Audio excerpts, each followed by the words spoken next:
স্বাস্থ্য উপদেষ্টা সমন্বয় কমিটি সবাই আমাকে আমাদের আশ্বস্ত করেছে দ্রুত সময়ের মধ্যে তালিকা প্রকাশ করবে।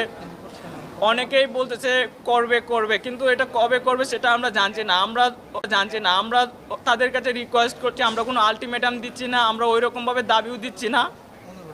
ওনাদের কাছে আমরা হাত জোর করে অনুরোধ করছি, এই কেটে খাওয়া মানুষদের পাশে আপনারা দাঁড়ান, দ্রুত সম্ভব ওদের পাশে দাঁড়ান।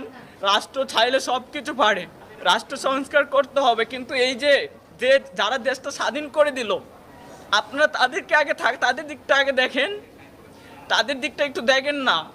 ওরা যদি আজকে 4 দিনের অবহেলা দেন, ওরা আজকে 4 দিনের অবহেলায় মারা যেতে পারে।